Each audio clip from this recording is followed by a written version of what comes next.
Assalamualaikum everyone. This is Ayub. I'm back with another episode of Premiere Pro Introduction for Extreme Commerce. आज हम discuss करेंगे कि जो आपकी टाइमलाइन होती है उसमें आप अपना मेन एडिट कैसे बिठा सकते हैं और उसके साथ साथ हम इसके डिफरेंट टूल्स यहाँ पे जो आ रहे हैं वो डिस्कस करेंगे। मैं आपको थोड़ा सीक्वेंसेस के बारे में और बताऊंगा कि आप सीक्वेंस किस तरह ऐड कर सकते हैं इसके अंदर, और ये जो ट्रैक्स आपको नज़र आ रहे हैं इनका मकसद क्या है।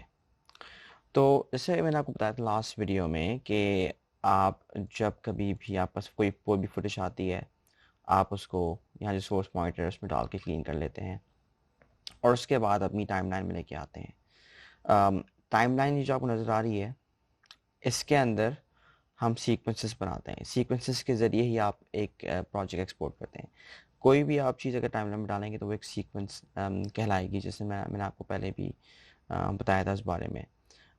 सेकंड ये कि यहाँ पे आज मैंने कुछ फुटेज शूट की थी, कुछ मिड शॉट्स, कुछ मिड शॉट्स, एस्टैब्लिशिंग शॉट्स, उसके अलावा और भी कुछ शॉट्स शूट किए हैं। तो मैं उनको थोड़ा सा आपको एडिट करके दिखाऊंगा टाइमलाइन के अंदर सीक्वेंस बना के। सबसे पहले तो हमने, जैसे ये फुटेज चल रही है आप देख रहे हैं ऊपर सोर्स पॉइंटर पे, मैं अगर चाहूँ तो मैं इसको यहाँ से एडिट करना चाहूँगा और यहाँ यहाँ तक एडिट करना चाहूँगा। तो मैं अपना मार्किंग करूँगा दोबारा से और मैं चाहूँगा कि मैं यहाँ तक इसको लेके आऊँ। मैंने मार्कआउट किया, मैं इसको यहाँ ले आया। अब ये क्या हो रहा है, मैंने सीक्वेंस नहीं बनाया था पहले, ठीक है। तो अगर मैंने सीक्वेंस नहीं बनाया तो देखिए हो क्या रहा है, क्लिप मिसमैच वार्निंग आ रही है। This clip does not match the sequence settings. क्योंकि हमने सीक्वेंस सेट नहीं किया प्रॉपर्ली, तो खुद ब खुद प्रीमियर ने मुझसे कहा कि मैं आपके लिए सीक्वेंस सेट कर दूं। तो मैं, अगर ये आपने ऑलवेज, आप ये भी कर सकते हैं कि आपसे कहा नहीं जी नहीं करें आप सीक्वेंस सेट, क्लिप जो है वो मैं खुद सेट कर लूँगा उसकी सीक्वेंस सेटिंग्स। अभी तो मैं चेंज कर देता हूँ यहाँ से। तो देखिए मेरी क्लिप आराम से मेरे टाइमलाइन में आ गई, सीक्वेंस आ गया। अच्छा, मैं थोड़ा आपको पहले टाइमलाइन के बारे में बताता हूँ कि टाइमलाइन में जगहें, थोड़ा सा टाइमलाइन है क्या। टाइमलाइन के अंदर हमारे पास ये एक टाइम कोड चल रहा है, इस पर टाइम आ रहा है, कौन सा टाइम है हमारे पास यहाँ पे। उसके अलावा हमारे पास यहाँ पे ट्रैक्स आ रहे हैं, V1, B2, B3, A1, A2, A3। अब ये ट्रैक्स क्यों हैं? बेसिकली जब आप एडिट करते हैं तो कभी कभी आप या तो एक ट्रैक पे एडिट कर लेते हैं, लेकिन मोस्टली क्या होता है कि आप डिफरेंट ट्रैक्स पे एडिट करते हैं। कोई फुटेज आपने यहाँ इस ट्रैक पे डाली, अगर वो कट हो रही है तो वो ऊपर ट्रैक पे आ सकती है या उससे भी ऊपर ट्रैक पे आ सकती है। तो बाय डिफ़ॉल्ट यहाँ पे प्रीमियर प्रो ने 3 ट्रैक्स बना दिए ऑलरेडी वीडियो के, और 3 ट्रैक्स बना दिए ऑडियो के। ऑडियो के तीन तीन ट्रैक्स का मतलब ये है कि यहाँ पे डायलॉग आ गया आपका पहले ट्रैक में, दूसरे ट्रैक में आप का कोई भी जो ऑलरेडी वीडियो के अंदर कोई भी ऑडियो है वो आ गई। जैसे आप ये देख रहे हैं कि मैं इसको बड़ा करता हूँ, इसके अंदर यहाँ पे ये ऑडियो चल रही है। जैसे कि आप देख सकते हैं ये ऑडियो का पूरा सेक्शन है यहाँ पे। इसके अलावा अगर मैं नीचे आऊँ तो हमारे पास एक और ऑडियो का ट्रैक आ रहा है। वो ट्रैक होता है आपका म्यूज़िक के लिए, अगर कोई आपने म्यूज़िक डालना है किसी वीडियो में। अगर आप चाहें तो आप अपने खुद ट्रैक्स बना सकते हैं। अगर आपने कुछ और डालना है, आपको कुछ और ऐड करना है, तो आप यहाँ पे राइट क्लिक करेंगे और ऐड ट्रैक कर देंगे। अगर आप वीडियो पे करेंगे तो एक वीडियो का ट्रैक बन जाएगा। देखें यहाँ बन गया, मैं इसको Ctrl+G करता हूँ। और अगर आप ऑडियो पे करेंगे यहाँ पे तो ये ऑडियो का ट्रैक बन गया। तो आप अपने खुद ट्रैक्स ऐड कर सकते हैं अगर आपके पास फुटेज ज़्यादा है या अगर आपके पास म्यूज़िक ज़्यादा है। इसके अलावा अगर मैं आगे देखूं तो ये मैंने क्लिप, जैसे मैं अपनी टाइमलाइन में लेके आया हूँ, मैं इससे पहले आपको थोड़ी सीक्वेंस सेटिंग्स पे लेके जाऊंगा। सीक्वेंस सेटिंग्स आएंगी हमारे पास यहाँ से, न्यू सीक्वेंस। अच्छा, अब ये क्या है, या तो आप खुद अपनी सीक्वेंस बनाएं और फिर फुटेज डालें उसके अंदर, उस सीक्वेंस के अंदर, यानी कि जो टाइमलाइन में जो भी चीज़ आएगी वो एक सीक्वेंस के अंदर सीक्वेंस कहलाएगी। तो मैं जो मेरी जो फुटेज है आप देख रहे हैं वो 25 फ्रेम पर सेकंड शूट हुई हुई है, 1920 बाई 1080p। ये मैं आपको बताता हूँ, ये सेटिंग्स आ रही हैं मेरे पास फुटेज की। अगर आप अपना माउस कर्सर उस पर हवर करेंगे 25 फ्रेम्स पे, तो आपको क्लिप का नाम भी आ रहा है, यहाँ पे आपको दिख रहा है कि मूवी का फॉर्मेट क्या है, 1920 बाई 1080p उसका फॉर्मेट है, यानी कि वो हाई डेफिनेशन वीडियो है। उसकी लेंथ आ रही है 8 मिनट 21 सेकंड, 8 सेकंड की ये क्लिप है, इसके साथ उसका फ्रेम रेट आ रहा है, उसकी ऑडियो डिटेल्स भी आ रही हैं उसके साथ साथ। तो अगर ये सीक्वेंस और ये चीज़ मैच नहीं होगी, आपने अगर सीक्वेंस नहीं बनाया हुआ होगा, तो वो कहेगा यार, तो प्रीमियर क्या कहेगा, प्रीमियर कहेगा भाई आपने पहले सीक्वेंस बनाना है। तो मैं अगर इसको डिलीट करता हूँ यहाँ से क्लिप को, मैं न्यू जाता हूँ और मैं न्यू सीक्वेंस बनाता हूँ, यहाँ पे मैं बनाता हूँ 1920 बाई 1080p HDV, ओके किया। अब ये न्यू सीक्वेंस बन गया। यहाँ पे एक लेसन 1 का सीक्वेंस पुराना बना हुआ था, अभी मैंने नया सीक्वेंस बना दिया। अब क्या होगा, अब देखें, मैंने अगर यहाँ पे ये क्लिप उठा के डालूंगा तो फिर वो पूछा this clip does not match the sequence settings, change sequence to match the clip settings. अब क्या होगा, मैं उससे कहूँगा हाँ भाई अब आप चेंज कर लें सेटिंग्स, क्लिप दोबारा से मेरे पास आ गई। तो ये तो एक बेसिक तरीका है सीक्वेंस बनाने का। कोई भी सीक्वेंस अगर आप बनाना चाहें तो बड़े आप आराम से यहाँ से लेके न्यू सीक्वेंस बना सकते हैं। अगर आपने कोई नया प्रोजेक्ट बनाना है वो भी आप न्यू करके प्रोजेक्ट बना सकते हैं। तो ये दोनों चीज़ें क्लियर हो गई। इसके बाद हम मूव करेंगे कि हम थोड़ी फुटेज डाल के मैं आपको इन टूल्स के बारे में बताऊंगा। ये जो टूल्स आ रहे हैं, ये टूल्स आपकी मदद करेंगे आपको टाइमलाइन के अंदर एडिट करने में। मैंने जैसे ये फुटेज उठा के डाली है यहाँ पे सोर्स मॉनिटर में, और उसके बाद मैं यहाँ लेके आया हूँ। मैं इसको देखने के लिए बड़ा करूँगा। अब मैं आपको एक चीज़ क्लियर कर दूँ, ये जो ऊपर आ रहा है ये टाइम कोड आ रहा है आपका, लेकिन ये आपके फ्रेम्स भी डिफाइन कर रहे हैं। यानी कि ये जो फुटेज है, ये आप देख रहे हैं, ये 1 2 3 4 ये फ्रेम्स आ रहे हैं आपके पास, और मैं इनको अगर बड़ा भी करूँगा आपके लिए तो आपको ये फ्रेम दिखना शुरू हो जाएंगे। ये एक फ्रेम है पूरा, फिर ये एक और फ्रेम है। तो इस तरह आपको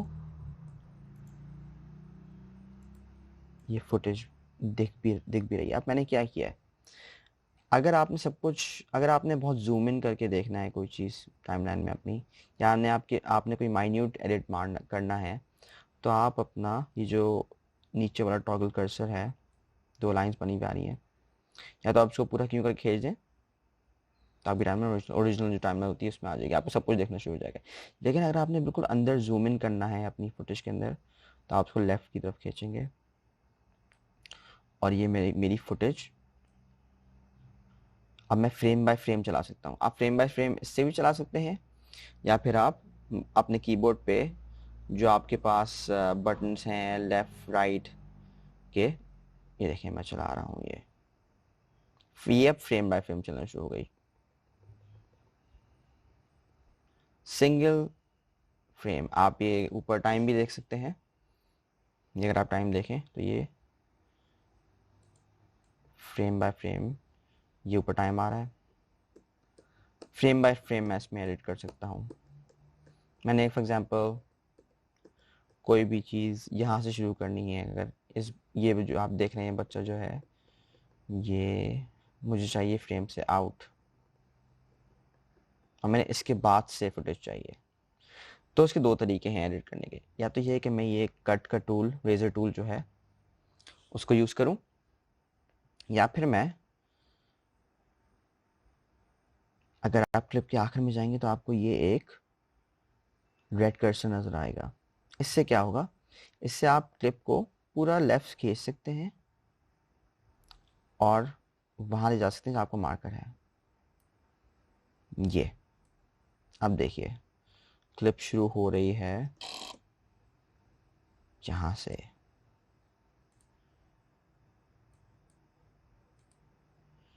ये हुई क्लिप शुरू बच्चे के जाने के बाद से।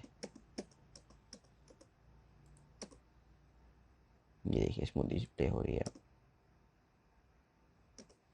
तो एक तो तरीका ये है, मैं इस क्लिप वापस ले आता हूँ। आप इसको वापस भी ला सकते हैं क्योंकि एक क्लिप मैंने पूरी इंपोर्ट कर दी है। प्रीमियर प्रो आपको ऑप्शन देता है कि आप क्लिप चाहे छोटी सी इंपोर्ट करें, आप उसकी बाकी जो क्लिप है उसको भी आप यूं करके लेफ़्ट या राइट करके वापस ला सकते हैं। तो मैं क्लिप को वापस ले आता हूँ। मैं आपको एक और तरीका बताता हूँ उसको यहाँ पे कट लगाने का। यानी कि मैंने लेफ़्ट पे जो आपको बच्चा दिख रहा है इसके जाने इस यहाँ पे कट लगाना है। जैसे ही वो गया है बिल्कुल माइन्यूट कट मैं लगाऊंगा। ये गया वो वापस अपने फ्रेम से बाहर। तो मैंने रेजर टूल यूज़ किया और मैं ये जो मेरा कर्सर आ रहा है, मार्कर आ रहा है, मैंने इस पर कट लगा दिया।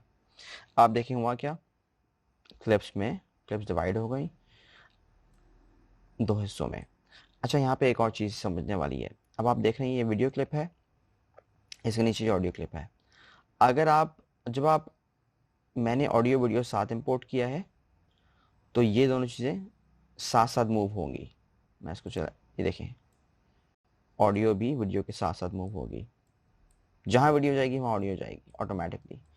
लेकिन अगर मुझे ऑडियो और वीडियो में जो इस वक्त एक ग्लू लगी हुई है एक तरह से, उसको हटाना है तो मैं इस पर राइट क्लिक करूँगा और मैं इसको अनलिंक कर दूँगा।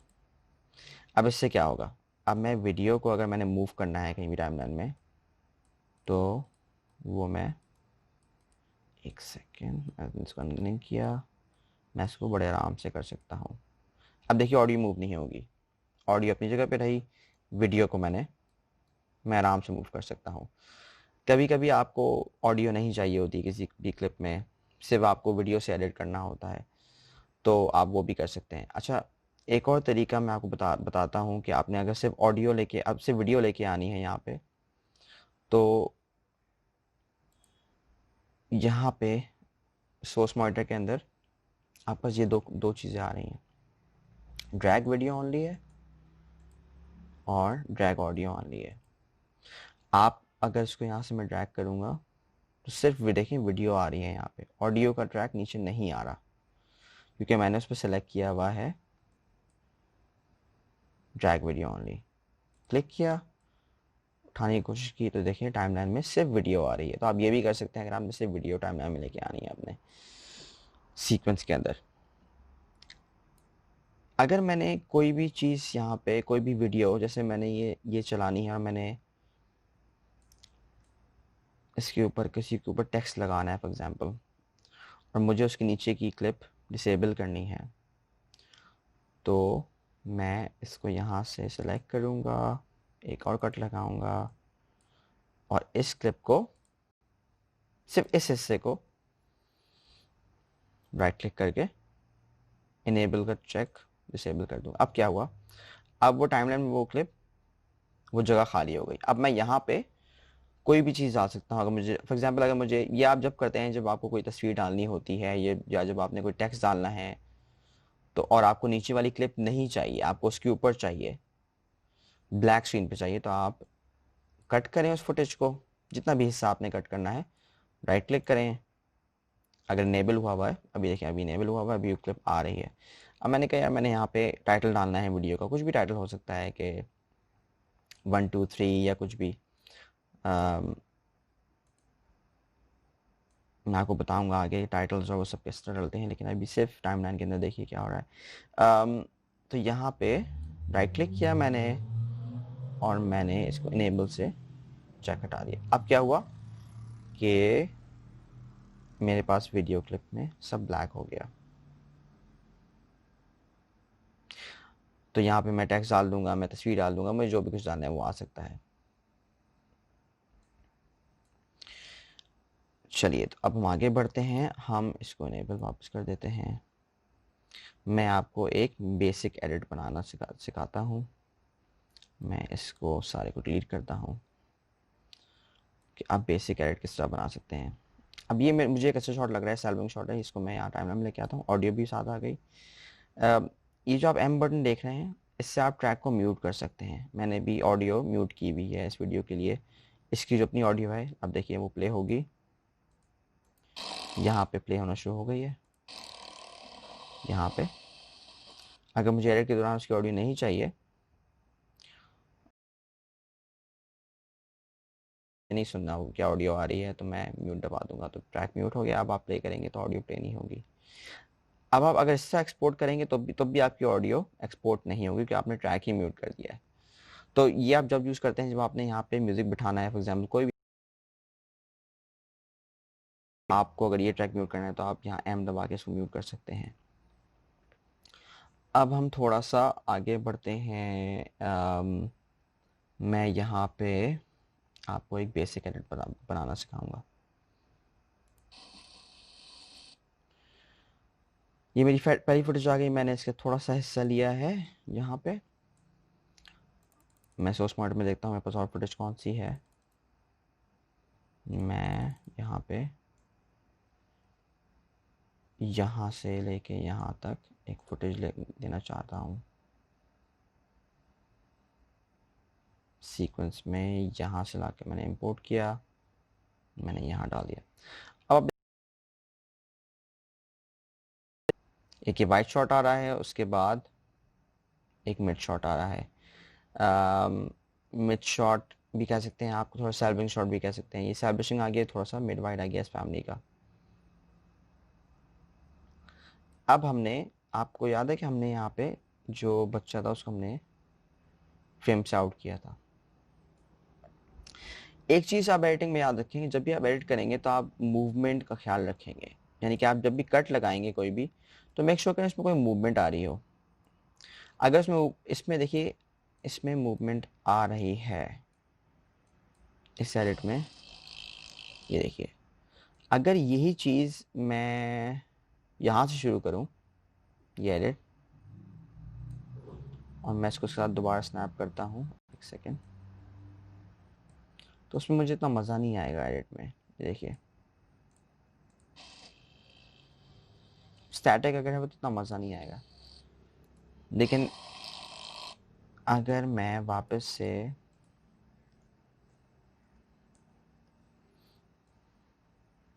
कट लगाऊंगा बच्चे के ऊपर चढ़ने पे, तो ये एक बेहतर सीमलेस एडिट बनेगा। इसका मकसद ये है कि जब भी आप एडिटिंग करें, कहीं भी आप एडिटिंग किसी भी सॉफ्टवेयर में करें, तो आप जो कट लगाएंगे वो आप मूवमेंट पे लगाएंगे। ज़्यादा कट्स आपने जो लगाने हैं, ज़्यादा कट्स वो आप मूवमेंट पे लगाएंगे। Always cut to a movement, चाहे वो मूवमेंट म्यूज़िक की हो, चाहे वो मूवमेंट कैरेक्टर की हो, चाहे वो मूवमेंट आपकी लोकेशन की हो। मेक श्योर कि आप जब भी कटिंग करें किसी भी फुटेज की टाइमलाइन के अंदर, वो मूवमेंट के थ्रू हो।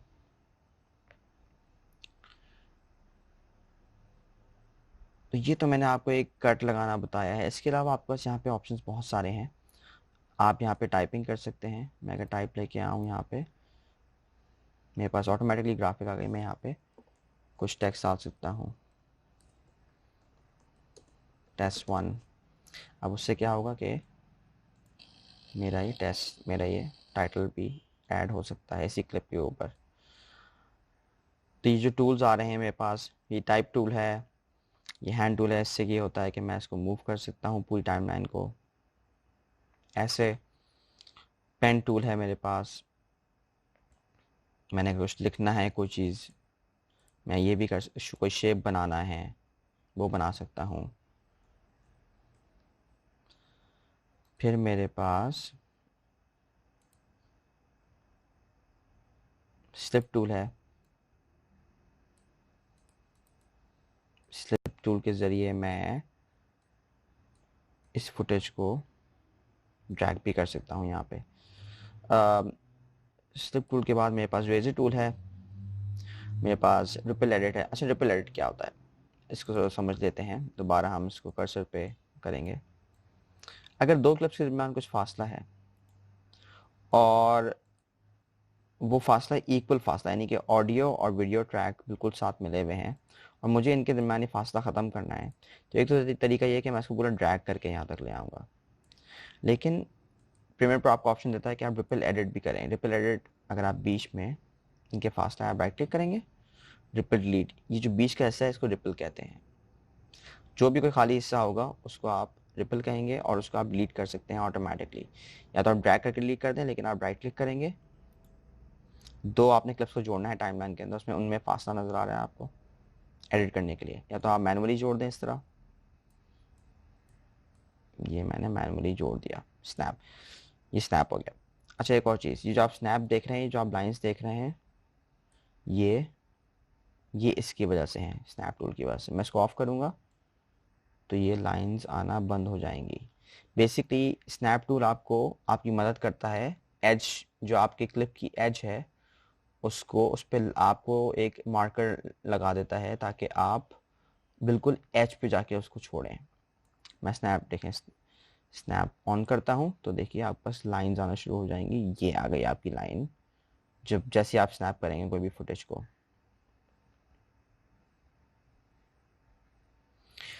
चलिए जी, ये तो स्नैप टूल हो गया।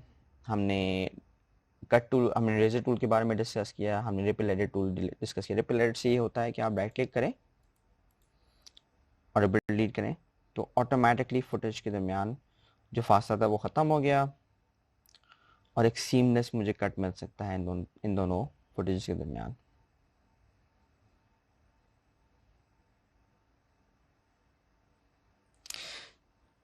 चलिए अब हम बढ़ते हैं, अगर मुझे इसी फुटेज को जो मैंने बेसिक कुछ एक दो क्लिप्स को ऐड किया है, अगर मुझे इसको एक्सपोर्ट करना है तो मैं वो कैसे करूँगा। ये बहुत बेसिक सी मैंने आपको एक दो क्लिप्स को जोड़ा है, लेकिन अगर मुझे बस ये मुझे फाइनल करनी है तो मैं उसको इस तरह करूँगा कि मैं जाऊँगा फाइल में, एक्सपोर्ट, मीडिया। मैं मीडिया खोलूँगा तो आप देख रहे हो क्या रहा है, आपके पास एक्सपोर्ट सेटिंग्स आ गई, आपके पास आउटपुट आ गया, स्केलिंग आपके पास आई हुई है। स्केलिंग स्केल टू फिट हो रहा है, यानी कि जो मेरा फ्रेम साइज़ है उसके थ्रू उसी के मुताबिक मेरी फुटेज स्केल हुई हुई है, मुझे सही लग रही है। मैं यहाँ पे फुटेज मॉनिटर कर सकता हूँ, जो मैं फुटेज एक्सपोर्ट कर रहा हूँ वो मैं यहाँ देख भी सकता हूँ, आप जैसे देख रहे हैं। यूजुअली यहाँ पे आपके पास बहुत सारे ऑप्शंस आ रहे होते हैं, लेकिन एक तो ये कि आप इसको मैच सीक्वेंस सेटिंग्स कर सकते हैं यहाँ पे, तो ऑटोमेटिकली ये है, आप ऑटोमेटिक सेटिंग से आपको एक फाइल निकाल देगा। लेकिन ये क्योंकि हाई डेफिनेशन एक्सपोर्ट है, मैं इसको H.264 कोडेक में एक्सपोर्ट करूँगा। अच्छा यहाँ पे क्या हो रहा है, यार मेरे पास बहुत सारे डिफरेंट कोडेक्स आ रहे हैं। कोडेक्स बेसिकली फॉर्मेट होता है जो वीडियो फॉर्मेट होता है, जिस भी वीडियो फॉर्मेट में आपने एक्सपोर्ट करना है। यूजुअली आप H.264 यूज़ करते हैं या MPEG 2 यूज़ करते हैं, MPEG 4 यूज़ करते हैं, क्विक टाइम यूज़ करते हैं, मैं AVI भी यूज़ करते हैं। हाई क्वालिटी अगर आपने एक्सपोर्ट निकालना है तो वो H.264 से निकलेगा। मैंने